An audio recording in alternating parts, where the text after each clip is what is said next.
It is the most beautiful journey that one can take. It is so dynamic. You cannot control anything in this journey. You can't control your own team. You can't control your investors. You can't control your customers. You can't control the product. You can't control the policies. You can't control anything around you. And in that, if you have to thrive, then that's a journey that everyone should take. The idea that you start with may not be the idea you are stuck onto. You will definitely pivot some way or the other. Maybe the entire idea will pivot. Maybe a part of the idea will pivot. So you will pivot without a doubt.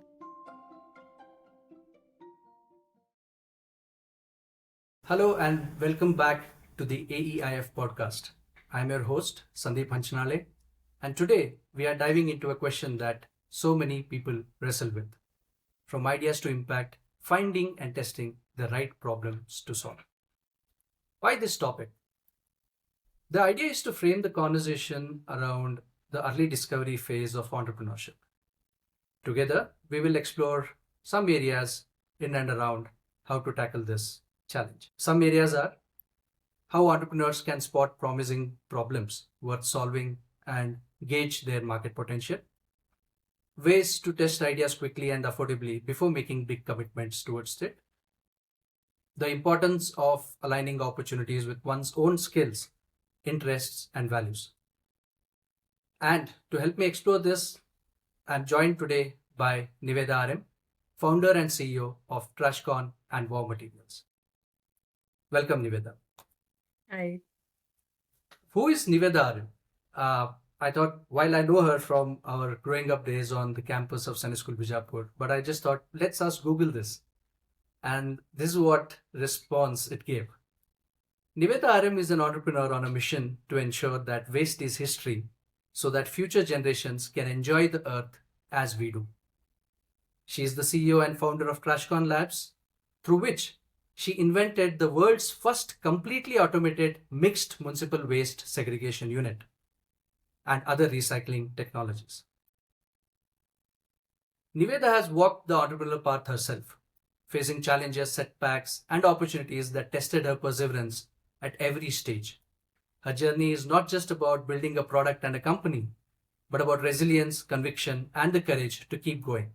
She brings first-hand experience of what it really means to ask how to take that journey from idea to impact.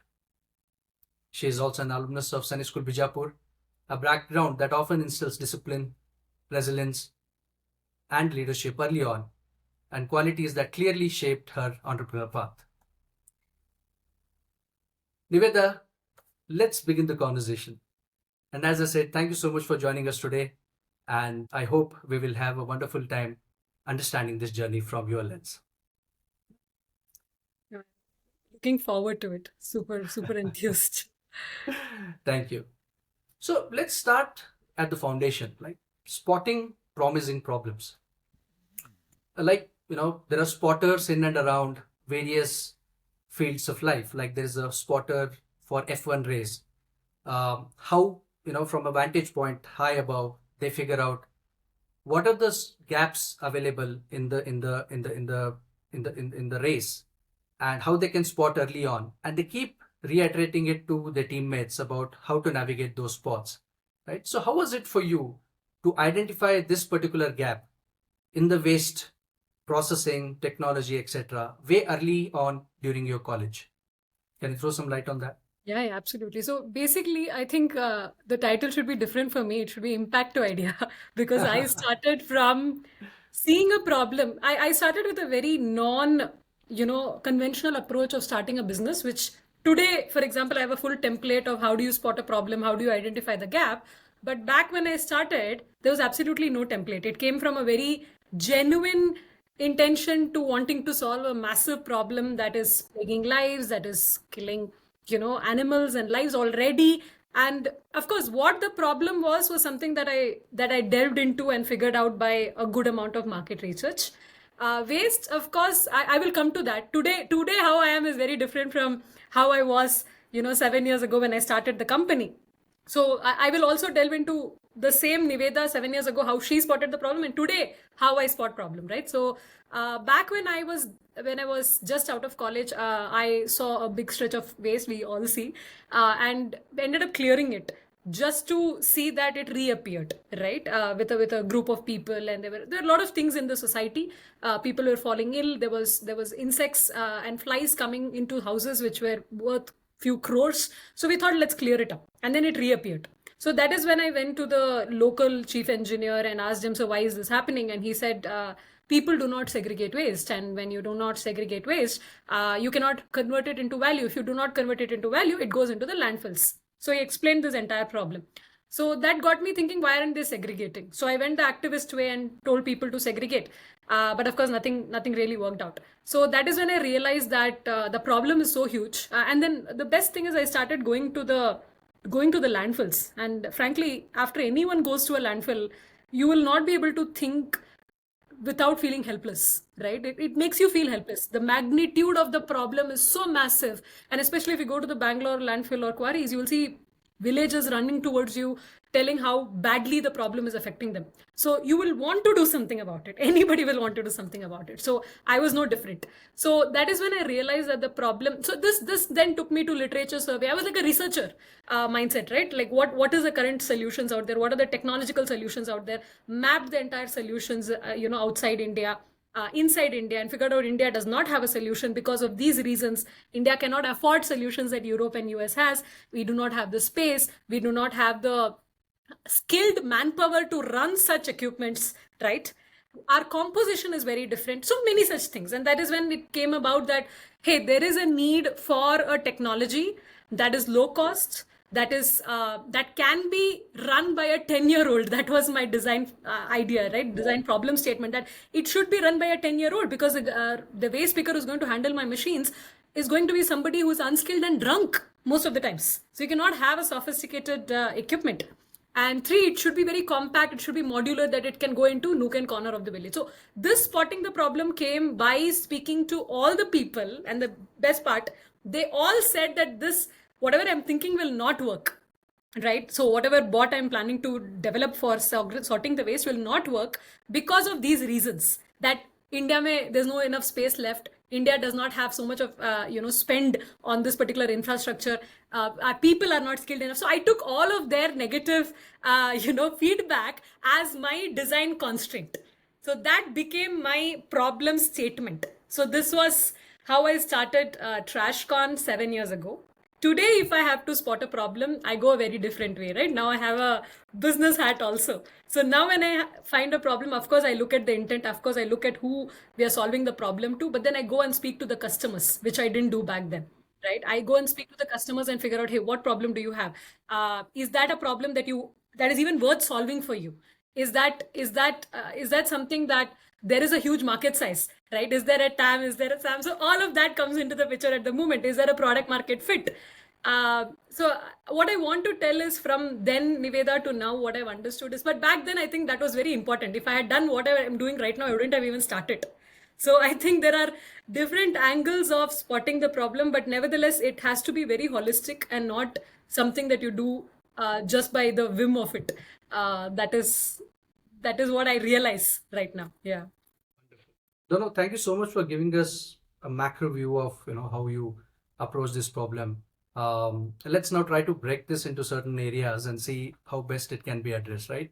I saw that you were talking about a certain personal frustration which came through, and that got translated into a real market gap. Maybe I may be wrong, but if that is so, how did you translate that journey? Like, how often do people transition from something which is not going according to their way, something which is bothering them, to identifying, hey, this is something which is a major gap in and around us today, and then it might be a problem worth solving. So how do you make that transition? So again, there are two hats, right? A beginner hat and a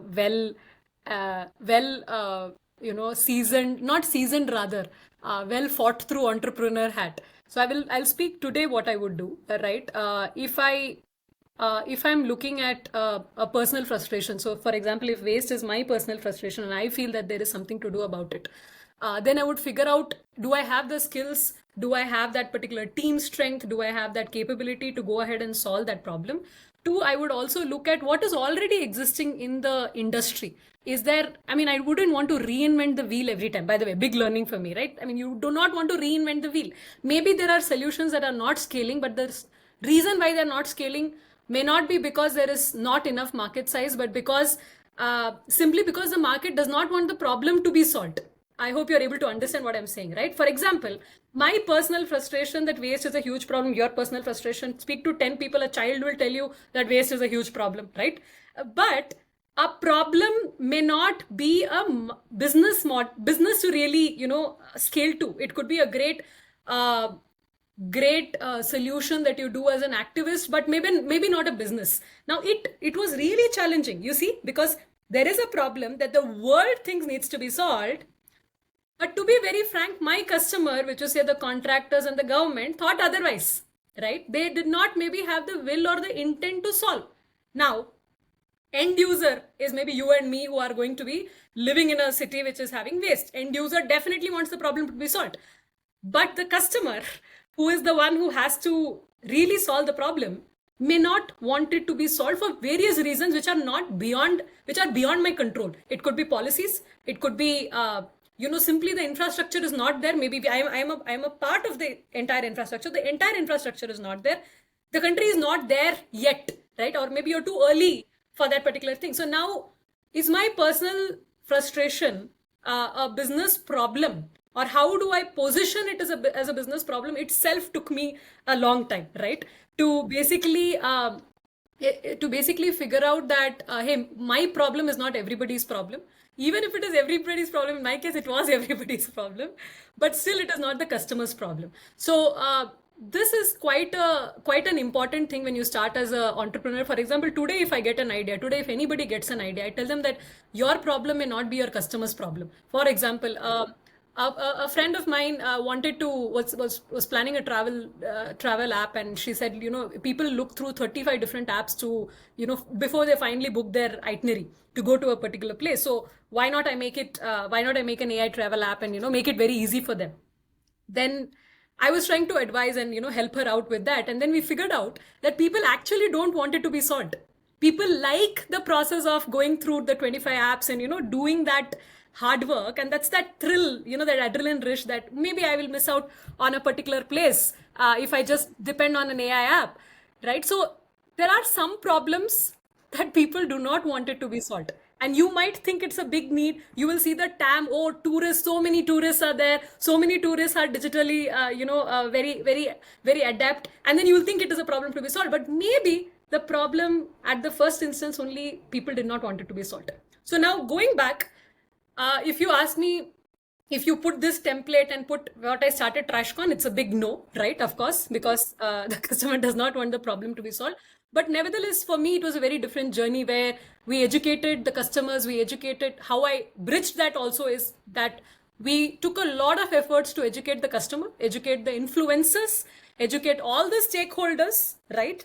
To basically try and understand that the problem can be solved and figured out a win-win for everybody in the industry. That what is in it for the government, what is in it for the stakeholders, what is in it for the guy who dumps the waste, right? So this is quite a journey of ordeal. Now, and we were very blessed to get funds, investors, support system early on, right?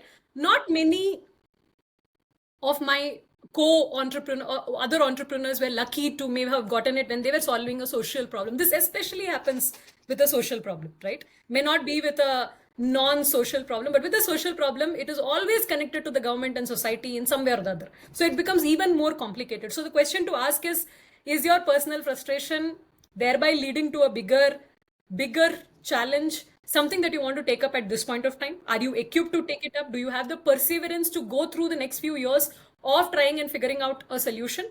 If not, then maybe not do the bridge between the two, right? Rather look at it being like I told my friends, like I told my friend, I mean, it is not a problem that the customer wants to be solved. You rather look at something that they wanted to be solved. Like the travel AI app was not something that the customer wanted. So this can only happen when you go and speak to customers, when you go and understand. Today what I do is that, for example, I'll give you an example. Today we were launching a product and the product had many applications that it could go to. So we had to narrow down on a particular application to focus on. So the way we approach today is that we had 5 applications that my team had zeroed down on, and they had done a very technical product feasibility test. Look, these properties are matching with our properties, and we can price it lower than the market price or equal to the market price, and hence we will have these 3 USPs or these 2 USPs which are better than that particular product. So that's how they came up with the assessment. Now the next thing that we did was we built an MVP for a very short span of time. But now what we do is we go to the customers and show them the product, or the MVP rather, which is very made at a very low cost. And because we have some name, some background in the industry, we get meetings to them, we get those connections. So we go to them and ask, look, is it something that you really want, right? Not because a startup is asking you, but ask a very brutal feedback, right? Is this something that you really want? Would you tomorrow pay for this? Would you replace what you're using today with this particular material? What problem are you facing today, right? Because to be very frank, until something breaks, people do not really want to change it tomorrow, right? So today, and very frankly, the idea that I got excited about, I'll give you an example. So we were looking at something called wooden flooring, and I was saying that a lot of Indian houses are coming up with wooden floorings, premium wooden floorings, and we were in a position to develop that application at a much lower cost and 100% recycled. We were going with the green, sustainable. It was going to be very innovative, and my team had already developed it, and we had an edge over whatever is there in the market. But again, because of the hard learned lessons, you just don't go and do it because you think there is a market, you see everybody adopting it, and you feel that you are equipped to do it. You see, there's something beyond it. So when I went to the customers, I realized that actually the trend that I was seeing was already going out of the market. Today, it was not the trend. India was not adopting wooden flooring as much. India was still into marbles. The company that I saw, when you do TAM, SAM, what else do? You go to the competitor analysis and you see what are the top 5 companies, what are their revenues, right? And then I see, okay, so many companies are doing 600 crores, 1,000 crores of revenue, and in a very short span of time, which means it's a hit, right? But no. When I spoke to the employees of that particular company, when I spoke to the founders of that company, I understood that a company that was doing 600 crores of revenue, 95% was exports. It was exported to US and UAE. That means India, they were hardly selling 5%. Yeah. You see, it's a big market. It is very, there are many layers to it. So just getting excited with the top layer of TAM, SAM, seeing the competitor revenues and seeing everybody is adopting it and seeing that it's a fancy material and that you're equipped to do it is just a very small part of the journey. Now, this is what we did for all the 5 applications. And finally, we got to the one application that had all these points taken care of. We also now look at the lowest resistance path, right? I mean, you do not want to have resistance at every point. You do not want to change the behavior of that person. They are going to be the way they are, or their habits are going to be the way they are. So you'll have to invest so much more in changing the habits. So now we have an entire template, and once it goes through that checklist is when we go ahead and do it. So you see a big change happened between that Niveda and started to how you're looking at it now. Very interesting. Hold on to that thought of TAM, SOM, Yeah. because that's very interesting, right? And I think maybe I'd like you to spend a little more, maybe a couple of minutes on. You talked about it in a continuum, but if you have to put down in form of, couple of lenses, how do you right size this problem, right? If you can, bucketize these learnings and then Right. put it under, what are the top 2-3 lenses? Do you look at? I know you said about trends. You told about user pain, intensity. But if you have to bucketize these frameworks into or lenses, would there be top 2 or 3 things which the audience can carry back from this conversation? That before you arrive at TAM, SOM, and SOM, how do you bucketize these things into a couple of lenses or frameworks? So you're asking something like a template that we follow, right? Yeah, Is that I mean, the if yeah, how do you? No, how but do you I would take to the template? actually no, I would actually definitely look at what is the market size. No, that will be the first thing to do, right? You see what is the market size. You do some primary research. You definitely look at the TAM. You definitely look at the SAM. You look at all of these things. So, for example, before my team comes up with an idea and pitches to us itself, they would have already seen, okay, for example, we got into construction in shuttering plywood, which is a very niche application. I mean, normal people don't even know, but it's actually a massive application, right? I mean, you have to, so I'll tell you how we went about that. How did we figure it out? Because a lot of people told us go into furnitures, going to interiors, go into that. And then why did we choose this application, which normally people don't know about? By the way, I didn't know about before I got into it. Then how did we choose about it? I'll just tell you what was our template. So first, you definitely look at, okay, you look at plywood as a alternative that you're trying to replace. What are you trying to replace, right? I mean, I also say there are three ways of looking at it. There are three. This template is not generic, right? Because there are three kinds of companies in my mind. One, which is trying to build something that has never been there, right? It's a new product. You're creating a new industry in itself, right? That's a very different ball game altogether, which I did in the beginning. Sorry, the start. just on that point, I think Yeah. maybe you could also add on to the larger audience that how do we define TAM? How do we Right. define an MVP? Maybe in Right. your response, if you can integrate that, that would be better for us to understand also. Sure. So I was saying that in my head, I believe there are three kinds of companies and hence three different kinds of templates. So one, which I began with, which is a product that has never been there, right? In an industry that has never, you're creating an industry, you're creating a product which the world has not known before. Now that's a totally different template. You cannot have a template to it, very easily. So I'll not come into that at the moment. The second is where you're trying to replace a current ongoing product, right? You're either going to replace it with a more cost-effective option, a more better option. You're adding some value addition to it, or you're completely replacing it with a superior product. Now that is what I would like to speak on. And the third is where there is a conventional business and you're trying to have a scalable conventional business, right? Business like it has already been there. That's a fairly easier thing because there are already available templates. There is no huge uncertainties, at least before you start. After you start, of course, everything is uncertain, but before you start, at least some things are certain. So talking about the second part where you're trying to replace a current product and trying to add value or come up with a new product which has different value addition. Now to do that, what we will see is what is the current product looking like, what is the complete market size of the current product. For example, for plywood, there is a particular value, like say, I'm giving an example, say it's a $2 billion market in India, right? Now, what is a TAM? What is a SAM, right? But every plywood I'm not replacing, right? I'm not equipped to replace. This material cannot replace every plywood. This material can only replace a waterproof plywood, right? Which is of a particular density, which is of a particular technical specification. You get it? So it narrows down. I'll just give a quick reference here just to emphasize on this concept. So my friend, one of my friends was into space saving furniture. When she started her company, we thought that furniture is the entire serviceable market. Now furniture is a few tens of $1 billion market, right? So she was thrilled because generally entrepreneurs, they'll be like, oh, this is the entire market size, 5% of it in like 10 years and I'll go this way. That's how we do it.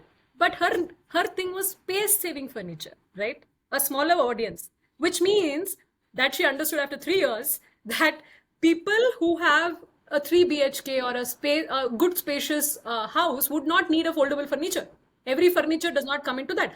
Somebody who is in dearth of space or somebody who wants to add an additional equipment is who needs it. So it comes down to metropolitan cities where space is constrained, where people are not able to afford a particular space. That is where her entire funnel comes down to. You see how small it is, right? From like few tens of billions of dollars to something that small. So I think it's very important to understand what is your serviceable market. It may not be what you're seeing on the internet and what your ChatGPT says or what any of the market research report says also. That you will have to figure out by giving all those filters that what are your product parameters, what does the customer wants, and then you come to that exact set of customers who are ready to take the product, right? So that is what we do initially itself, and then we come up with so we understand, okay, now it's a and frankly, if you're looking at a problem and if you're looking to raise money, if you're looking to raise funds,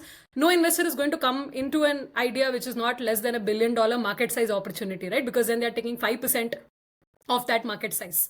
So that is generally the kind of the kind of thought process we have seen with our investors or otherwise. Now then comes to now what do? Now, one way is you can either go to the market and start talking even without an MVP, which is the idea validation stage.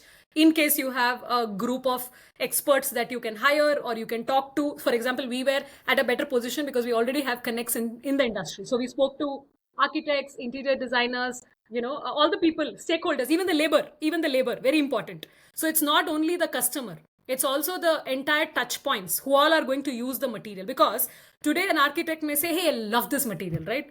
The moment it goes to the labor, he said, madam, kachra material hai. Then you're gone, right? So the labor basically also is a very determining influencer in this entire process. So today when we talk about a material, for example, when we ended up building these 4 applications, the first thing we did was start from the back.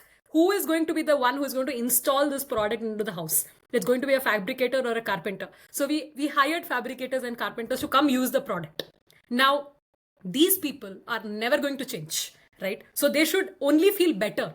They cannot feel worse. So for example, if there is an additional work of adding another grouting, or if it's going to be a little heavy, they're not going to use your product, right? So you have to make their life easier, because if their life is not easier, whatever marketing we do, whatever we do, it's not going to fly through, right? So that was the first thing, by the way, we did after we developed the MVP. Go from there. Now, once that was clear that, hey, these guys are comfortable with the product, they find no change compared to the current product, right? Then we go to the actual customer, which was in our case back then an architect or an interior designer. And then when we spoke to them, that is where the real feedback comes through, right? You show the material and then we have a target of meetings at 10 of each, 10 end users, 10 go to also the distributors, right? For example, in our case, we have to go to the distributors and see what is in trend, what are they willing to stock right now, what are they going to what they think is the future of that particular industry. So we went to 10 distributors, 10 architects, 10 interior designers, and 10 of these labor or carpenters. That is when we came to a conclusion whether an application will work or not. And we had our own set of parameters, which is basically nothing but what they want. You don't have parameters. You only have what the customer has as parameters. And are you ticking all those boxes? So this is how we came. And by the way, all of this takes not more than a week. So it's not that it takes forever. You have a target, you can do it in less than a week. From the time you think of an idea to really wanting to go ahead with that idea or at all or not. That can be done very easily. No, it's. I like the way you are kind of structured your response around MVP also, because you talked about what low cost experiments we could run through before we build an MVP. Is there a no code tool? What sort of customer interactions you do? How do you get them on to understanding your minimal viable product? And you also shared a story around how an idea that if you test it well or poorly early on, where it can lead. Right. Yeah. If I have to ask you, how can entrepreneurs avoid the trap of falling in love with their idea instead of customers' problem? Because this is very interesting. Everybody feels, yaar, mera idea to bahut badhiya. This is the problem, that you have to live and you have to live, feel the pain, go through that pain and realize, because Yes. how much ever somebody drums the drum and tells that, don't fall in love with your idea, it happens that you get attached to your idea. It happens that you get attached to your this, because see, it's very counterintuitive, right? Because you have to have that passion towards your idea. At the same time, you have to be detached from that idea. That takes more than just words. I mean, if somebody is early on able to understand this, great, but otherwise you have to go through that ordeal to understand how important it is that you don't fall in love with your idea, right? Because for example, for me to accept the fact that my trying to solve the problem is not my customers willing to solve the problem took a lot of emotional turmoil, right? Because you're thinking, hey, I really wanted to solve this problem. This is a problem worth solving. Why is my customer not interested to do so? So that is a long drawn battle, which depends on luck. So that is what I was telling, that instead of falling in love with your idea, if you want to create a business, then rather focus on adding value to the customer. It is not about you. It is not about your personal, what you like or what problem you like, but what does the customer really want? Are you adding value to them? If you are adding value to them, you're going to sustain. You're going to be there. But if you're not, then you're not going to be there, right? So for example, all the examples that I told you about my own how I started the company. And frankly, to be very frank, we have been very, very lucky, right? I mean, there are 100% chances we could have failed. 100% chances, because literally, if you put my template right now and go back, you would have, everything was a cross, cross, cross. Nothing was actually making sense. But perseverance and a lot of energy and a lot of miracles took us through. But that, again, that will not be the case every time. So if you want to be at least slightly sure that your idea is going to work, then better go through the process and not be so attached to that idea. I've seen many a times when I mean, I do also I have had the opportunity to mentor a few startups, and I see how attached they are to their idea, and I can relate to that, right? But so all you can say is, do not be attached to the idea, because your problem is not the customer's problem. The world's problem is not your problem, right? And to see it objectively and to try and solve and add value. So maybe the mantra should change from my idea, to how do I add value? That would be a good transition of thought.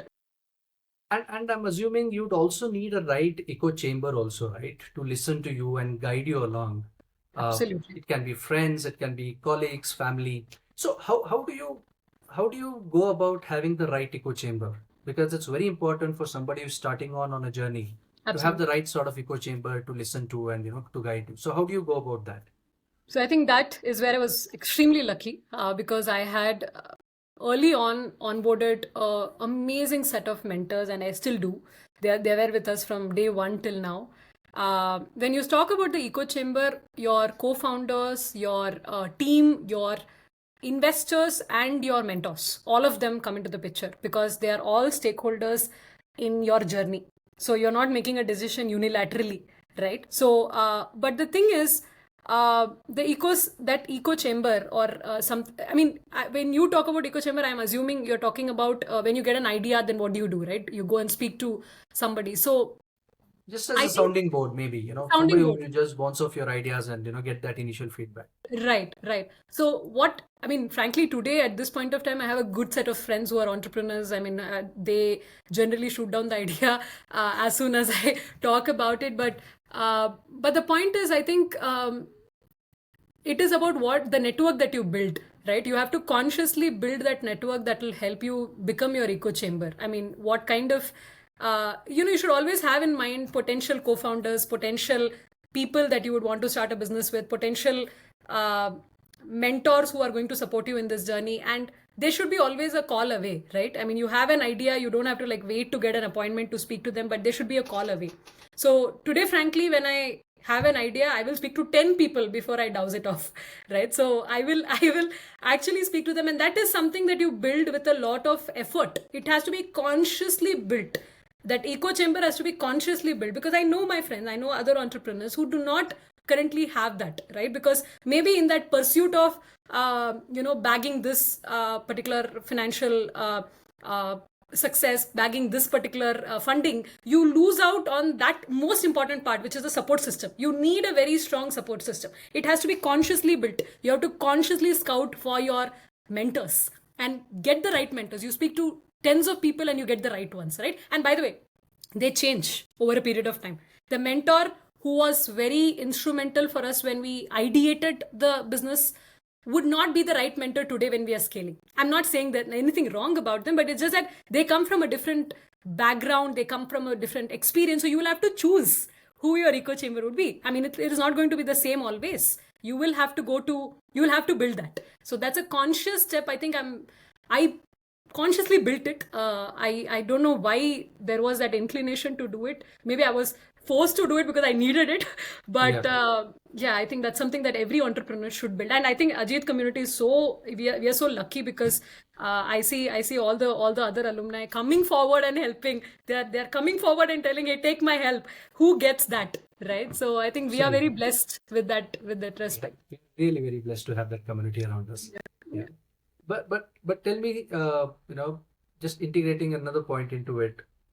But you must have had some your practices which you have tried yourself for self-assessment, right? It can be Ikigai, founder market fit, maybe a strength mapping, mental mapping, things like that. So are there any tools or practices which you would recommend for people to just get this thing right during their journey? How do we kind of fit all these pieces together? Are there any tools or practices which have helped you, or you think would ideally be helpful in shaping opportunities for the success for entrepreneurs? I would rather answer it in a different way, basically, because I don't have a straightforward thing to it. Because you see, entrepreneurship is a journey that I hope everybody takes at least one time in their life, because it actually brings forth your mirror on your face and shows all your positives and negatives in like big light, right? You cannot unsee it. That does not happen everywhere. That does not happen in maybe other parts of the journey. I don't know, other walks of occupation. So one thing is, in entrepreneurship itself, I found such huge strengths that I didn't know I had, such huge weaknesses that I didn't know I had, right? I found skills that I felt I really am blessed with, and I also found huge gaps in my skills, right? So now this can only happen with a lot of awareness during this journey, because see, as entrepreneurs, most of us are very hard on ourselves, because when we do not understand something, we end up beating ourselves about it and questioning ourselves, rather than seeing that, hey, this is the gap that I have. Can I get a co-founder or a team member who can bring in that complementary skill set, right? For example, very simple, right? Many of us are engineers who start such tech related companies, be it software or hardware. Now, it goes without saying, we are quite quite very finance negative when it comes to our understanding of anything about finance.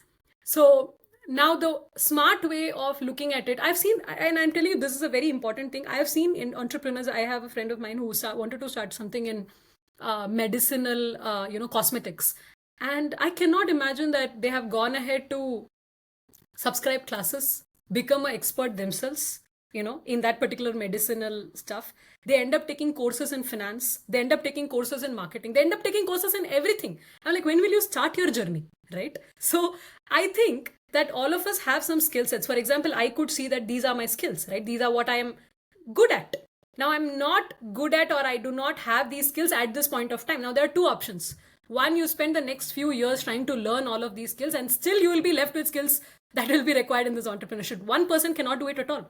But the moment you understand this is what I'm lacking, then why not onboard those people with that expertise, that complementary skill set, but also complementary emotional maturity. For example, between me and my co-founder, I always say, our investors always say, we invested in you because both of you are so different, so different, right? So if one person is, say, thinking 10 steps ahead, somebody should be thinking what's happening today, right? Because both of you cannot be up in the air.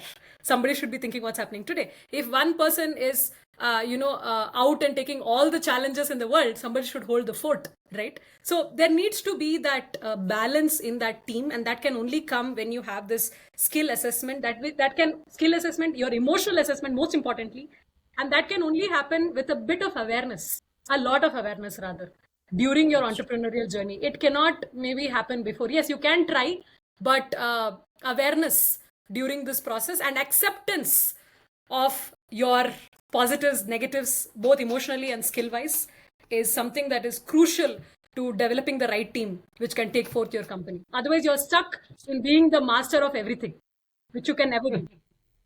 Yeah. No, it's true. Sometimes, and that's what I think is driving me to the next conversation around. You see, often we kind of talk about alignment with founder skills and values. They matter so much. Yes. Waste is a sector where you often have conflicting interest with different stakeholders, right? We Huge. discussed about it in a little.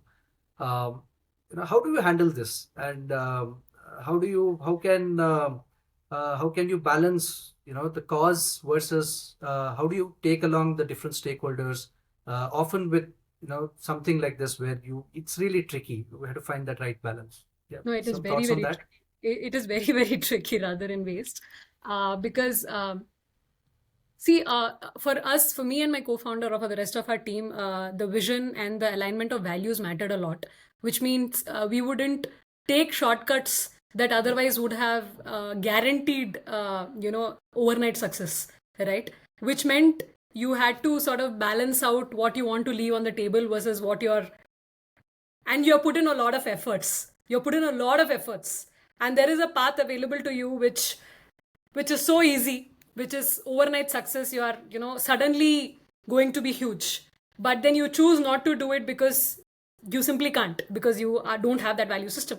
Now, I think one thing was what I've very much appreciated with me, my co-founder, our investors, and my team is that we have stuck to our values and our vision from day one till now. I think that kept us going. Maybe that overnight success would have happened, but we might not have sustained it, right? So as people, we were able to sustain so far and gain more and more miracles only because we stuck to our values and the vision that we had. But now coming to a more easier and relatable example, okay? So let's leave waste because that's very complicated. I'll talk about that too, because even in that we were quite successful in the sense that there what worked was really not value alignment, but rather what is in it for everybody, right? For example, we were competing, our competitor in waste was dumping. Can you imagine? Dumping. Because dumping is free of cost. So anybody can dump anywhere. So I was bringing a model and saying that, hey, this is a profitable business. And if you do this, you will actually earn more than you're earning from dumping. So we had to make that proposition work, which was Herculean a task, right? So I don't know how many can relate to it. But what we did there was we found all the stakeholders and understood what is in it for them, right? What is in it for the government? What is in it for the contractor? Now, the contractor has, for 4 generations, collected and dumped waste and earned so much. Now, by bringing our product, what is he losing? If he's losing something, how do we ensure that it is offset by a business model where he gains? So it should always be some sort of a win-win for everybody. Their really value alignment, to be very frank, was not something that worked, although I tried quite a bit. But coming back, now where we are working, the second vertical that we have, we work with contractors, building contractors I'm talking about. We work with developers, we work with laborers, we work with, project managers. So this is our community right now. Now, these people are very anti-innovation. They have not seen innovations. India, frankly, does not have a lot of innovation. So people in India don't even know what to do with innovations. And construction as a sector was even more risk averse to innovations. Now, that is a place where value alignment could happen. That is a place where we could tell our vision. And, I have seen labor actually opening up when they hear that, hey, the plastic that went out of their house came back as a tool that they're going to use in the construction field. So their awareness, they being a hero in our journey, again, one thing that entrepreneurs do is we are like, I, but actually you are nothing. You are just a tool. The actual people are your customers who are going to use that tool and really make your vision or the overall vision come true. So we made each of them heroes in their journey, right? For example, in every contractor firm or even in government, I did this. We used to have this ambassador for us, an uncalled ambassador. They did not sign up. We did not sign up, but they just had that intent and value and we aligned. So they used to be speaking about us, talking about us. So if you're doing B2B, if you're doing a business that is introducing a new product into a company, you need to find that one person who will be your ambassador within the company, right? So that's something that we did. Second, we also ensured that everybody shares that dream, that collective dream where they feel that they're a part of it. They should know they're a part of it. Otherwise, they're just doing it for the heck of doing. So we take a lot of pains in ensuring they all know that they are actually contributing a small percent to, creating a better world. And that helps. That really works to give that extra mile in what we are doing. So, yeah.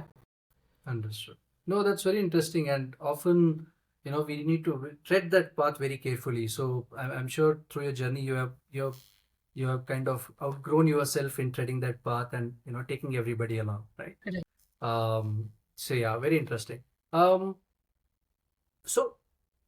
before I think we are nearing the end of the conversation, but if we had to summarize everything into a couple of buckets, looking at takeaways and action items, looking at maybe human side of entrepreneurship, how people observe, adopt, validate their ideas in real life. If a first-time founder is listening as part of our audience, or even otherwise, what are the top 2-3 steps you think they should take this week or this month to start identifying and testing opportunities? What should be the mental prep? If there is one myth you want to burst about entrepreneurship, happy to hear that also. So yeah, both the points. So first thing, just don't keep thinking about it, because I've seen a lot of my friends, brilliant people, only thinking about their idea forever, right? Get out of your mind and start really talking to people outside and understanding if it is worth solving, if there is something. Because see, the idea that you start with may not be the idea you are stuck onto. You will definitely pivot some way or the other. Maybe the entire idea will pivot, maybe a part of the idea will pivot. So you will pivot without a doubt. But the point is, don't be stuck in your mind. For the first time entrepreneur, don't be stuck in your mind. Don't keep thinking. Don't keep going into ChatGPT and understanding all the permutations and combinations. Somebody would have failed, of course, in that industry. Somebody would have succeeded. Now, don't go into that too much. Just do a basic, whatever we spoke about, which is the TAM SAM, understanding the market size, seeing who are the big players in it, how did they grow, what funding did they raise, when did they raise, what has been their growth journey, right? Competition analysis is very important, which you can do by either talking to competitors or by talking to the customers of the competitors or by going online, right? So there are many ways to do that. So first thing, do that. I would spend a week doing it. And understanding whether whatever idea I have is worth pursuing. So that is what is the first thing that we will do, right? Second, if it is an idea worth pursuing, develop an MVP in no time. Now, coming to the MVP, a classic mistake we all do is that develop for perfection. Perfection is one major enemy to everybody who wants to go forward. They call me master of putting full stops in my company, because I put full stop, because I'll tell you, there was a time when we were developing the product. Now there's no benchmark to how the product can be, right? Because there's no product to optimize. Otherwise, okay, I'll be 20% better, 30% better. So I was trying to make a compact machine. Remember, somebody told compact. Now, how compact, nobody said, right? So I was making a compact machine. It should fit inside a 2000 square feet. Now, in that ordeal, I spent up 8 months trying to figure out how to develop a cyclonic separator and many other technical jargons I don't want to go into. Then a customer comes and says, what are you doing? I said, I want to make it super compact and everything. His eyes didn't lit up because I said that. That means it didn't add value. He said, you know what? I think the machine is working fine. Just remove this part. I'll open it into a room and let it fly into it. It was such a shock, because I spent 8 months doing it, right? So what you think is so important and you stuck in your mind does not matter. Go out. The best thing I did during these 8 months is call people, call my potential customers, show them the machine, show them, right? And they keep talking. That is the only way you will know whether you're on the right path, whether course correction is required or whether you're just going on and on. So you should become a master of putting full stops, especially if you're developing a tech product. And MVP, a minimum viable product, needs to be just functionally useful. You don't need to have the best UI in the world, all the functionality that a customer, when you go for feedback, they will always want 100 things at no cost, right? You need not do that, right? Your intention and your next agenda in your life need not be to have all 100 features in your app or in your product. It can just be those 2-3 features that they're currently missing. That's enough. Launch the MVP, right? Now, launch the MVP. Again, don't take a long time into it. Even a hardware product like ours, we don't take more than 2 weeks to come up with an MVP, right? Do not spend a lot of money in the MVP. Software, of course, there's no problem at all. Even in hardware, we don't spend more than $1 lakh or so to develop an MVP, right? That's like a hardware product I'm talking about. Now, develop the MVP, go and put it. It will fail. Definitely it will fail, right? So 100% be open for it. This happens somewhere around the 3rd week. By the way, during this market research time only, you would have figured out your potential customers who will become your patrons. Who will become your support system. That echo chamber, that will happen automatically in the first week. So you would have figured out those 4 or 5 customers whom you can call anytime and trouble them a lot, and they will also be willing to come forth because they might have gone through that journey, or they might want to help you. Everybody wants to help. By the way, India is a beautiful country. We want to help other companies or other thriving entrepreneurs, right? So what I do is, after we develop the MVP, I'll go to these 4 customers and pilot it. Now, these customers, most importantly, should be the customers who are okay with your product failing. Very important. Don't go to a customer who is expecting perfection. Go to a customer who is expecting the product to fail, because then he's becoming a partner to you and you're not getting discouraged that they're saying, oh, ye to kaam hi nahi karega, right? So do the trials, do extensive trial with these 4 customers, 3-4 customers. They are going to take you through a process of iteration. So it fails once, you go back. It fails once, you go back. So this will take anywhere between 1 month, 6 months. That depends on the complexity of your product. But at least you know that by the time it comes to the extent that the customer wants, there is a paying customer available for you, right? And of course, in the first week itself, you have understood the pricing, you have understood your positioning, you have done a quick math on your raw material cost, your availability, your supply chain. I don't want to go into the background of it. So I think a month should not be a long or a long time to really figure out all of this and get going. So my advice, Yeah. please get out of your mind and start kicking, right? What will you lose? You lose a month at max, and that's pretty much it. So yeah. Absolutely, absolutely. No wise words there. And sorry, the And myth I want to crack. Sorry, that yeah, is very important. go for it. Myth is Yeah, go for important it. because that's something that I want to tell myself. See, when we start entrepreneurship, right? Most people are either working or they're coming out of college or they're thinking, oh, it's going to be a bed of roses, and I'm going to have this sort of funding, this sort of valuation, this sort of success, this sort of fame. All of those things that you see on the TV of every people, that's the very small portion of it, right? Behind that is a huge shooting in the dark, not knowing where you're going, not having answers with all the MBAs in the world, with all the echo chambers, with all the experts in the world, with all the money in the world. There are times we are well funded, we have good revenues, we have a good echo chamber, but still there are times when I don't have answers to the questions, right?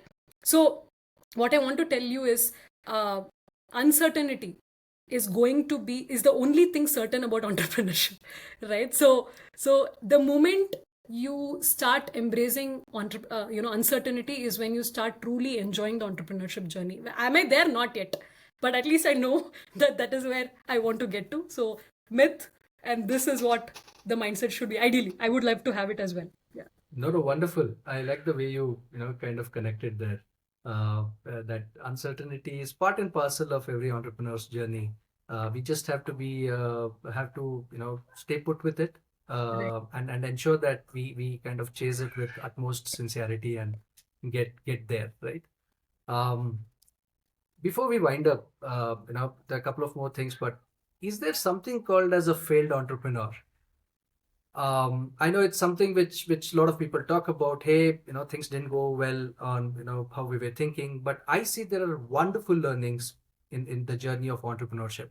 So, your take on, is there something called as a failed entrepreneur? I don't feel there is something called as a failed entrepreneur, but what's your take? And I do um, not think there yeah, is a failure in entrepreneurship at all. It is the most beautiful journey that one can take. At least I hope everybody takes it at least one time in their life, because it's a journey which helps you learn what you cannot learn anywhere else. Because it's so personal, it's so individual, it is so dynamic. You cannot control anything in this journey. You can't control your own team whom you're paying. You can't control your investors. You can't control your customers. You can't control the product. You can't control the policies. You can't control anything around you. And in that, if you have to thrive, then that's a journey that everyone should take, because that is true growth. I cannot imagine the spiritual, mental, and professional growth I've had because of entrepreneurship. And I'll very well tell you, companies like us, we will love somebody who has failed through entrepreneurship, right? Because they are an asset worth having. Every company now, I mean, logically, objectively speaking, is looking for these people who have gone through that entrepreneurship journey, because they bring on table what a conventional person going through their normal work life do not bring in. That's a beautiful asset. So you're not losing anywhere. You're if even if your company's valuation or your company's revenues don't multiply, you are getting multiplied. So that is definitely a short thing. absolutely. No, very true. And even in my journey, when in a couple of incubators where we are working with, um, most of the incubated startup, I wouldn't say most, but many of them don't see the light of the day beyond 5 years, unfortunately, right? But this is where we tell anybody who is there in the space, hey, look at it from a positive side, that you are actually creating a wonderful, trained, human resource for the next set of entrepreneur ideas which you can get and maybe form a company, right? Right. So, even in this journey, if things don't go your way, you have at least learned 100 other ways, not to fail, That's right? beautiful. And That's beautiful and that you're saying that. Yeah. yeah, and that's what keeps us engaged with a lot of these young entrepreneurs who come up and they say, hey, we are starting something, and we keep that momentum going. But thank you for those thoughts, wonderful, Niveda. Before we wind up, couple of rapid fire questions I have. Let's see if you have Not be too something hard. interesting to answer. Yeah, let's see. Uh, if the startup which you have was a superhero, what would its name be? Yeah. A phoenix. Wow. And why so? Very, very clear, right? It just, we have failed and come back, failed and come back, failed and come back. I don't know, a million times. Brilliant. No, I like that answer. So one learning which I take away from that is no matter how hard the journey is, you have the appetite to keep coming back to make it successful. And I think Yeah. that's the beauty of So the only entrepreneurship. mantra that my co-founder and I have is that we are not stupid enough to continue a business idea if it is not worth solving, or we are just pursuing it because we think never give up. But Mhm. we will not give up until we have exhausted all the possibilities. That's Got it. it. Pretty clear about it. Yeah. Interesting. If you had to eat one meal every day for the rest of your life, what would that Okay, that's quite. I was thinking of curd rice, but that will be? look too ordinary. But yeah, I would. I like dal dokli. I like all the. Yeah. I would go with that. But that is too heavy. So yeah, curd rice. Let's go with curd rice. Got it. Got it. Is there any book or podcast you recently enjoyed that you think all of us should know about? So one thing that I want to tell is during this entrepreneurship journey, the first thing entrepreneurs do is we read a lot of books of other entrepreneurs. Wonderful. That's something that we should do. But I think the most important thing that all of us need is emotional strength, mental strength. Because come what may, the journey is going to be hard, right? So you need to develop that mental strength. I have been developing it very consciously because that is the only thing that helped me persevere through these years, and that can only happen. So I do read historical books of people who have survived crazy uncertain times which had no ray of hope, like the Auschwitz survivor. There's a book called The Happiest Man on Earth. One should read it. Or Man's Search for Meaning. After you read those books, you will question everything that you are cribbing about, right? So because you see people who have, so I read books where people, same thing, who have embraced uncertainty and have hence changed the course of their lives and lives of others. So, and the second thing that I do is I also, to improve my emotional strength, I also listen to Michael Singer. He's also an entrepreneur. He has written a book called The Untethered Soul that gives a lot of insight and depth on how the mind works, and how to improve the mental strength.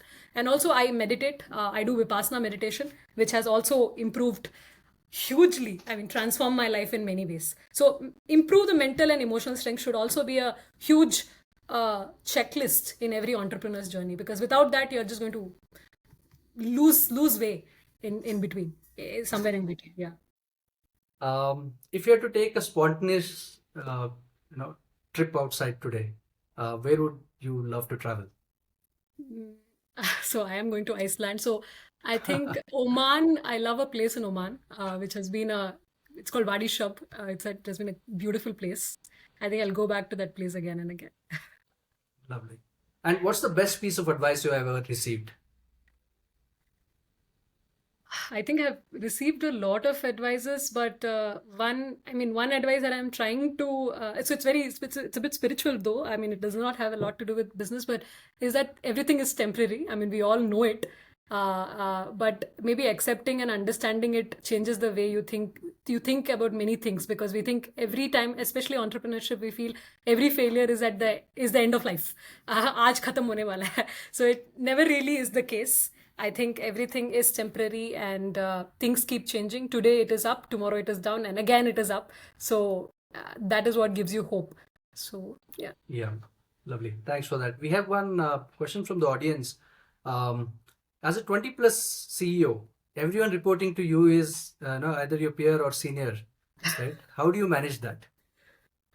No, actually, it's not about how you manage that. I mean, I have people all the way from 25 to 45, 50. There were people who are 50 plus too. Uh, I think it's not about the age at all. It is about what you bring on table, right? If they respect you for what you are, I mean, the vision that you bring, that you are taking them forward with, the motivation that you give when they, even with all the years of experience, may be lacking. For example, if you are an entrepreneur and you're expecting that a 45-year-old person with all the years of experience comes and does magic tomorrow, then you're not setting the expectation right. That is when they start questioning, whether you're mature enough, right? So you actually look at them as a person who is also growing, right? And you help them in your growth. So the moment you become a part of everybody's growth journey, I don't think age really matters. I mean, it is in your head and it is not in their head really. They are looking forward to partner with somebody who can help them grow. Simply that. And if you can be that platform, I don't think anything matters. Wonderful, wise words there. Um, no, thank you so much. I think Niveda, we kind of covered most aspects of how to identify those right gaps, etc. In the journey. We started off with spotting the promising problems. Then we touched upon how do we test these ideas quickly and affordably. That's also very important. You shouldn't try something and you eventually run out of money. So how affordably can you quickly test these ideas and how do you validate it? We looked at how can entrepreneurs avoid the trap of falling in love with the idea instead of their customer's problem. We looked at what happens when there's a misalignment. We looked at how do we kind of bring in the human side of entrepreneurship, how entrepreneurs can adopt, observe, and validate the ideas in real life. And then we had a wonderful round of rapid fire along with the takeaways and advices. With this, I think I would like to bring an end to this conversation today. Thank you so much, Niveda, for sharing your journey and insights. And to our listeners and viewers, I hope today's episode helped you reflect on your own path, whether that means taking the leap into entrepreneurship or bringing in an entrepreneurial mindset into the role which you are already doing. This has been the AIF podcast. Thank you so much. Until next time, stay curious. Thanks a lot for joining us today. Thank you so Good day much. to you all. Thank you. Loved it. Thank you.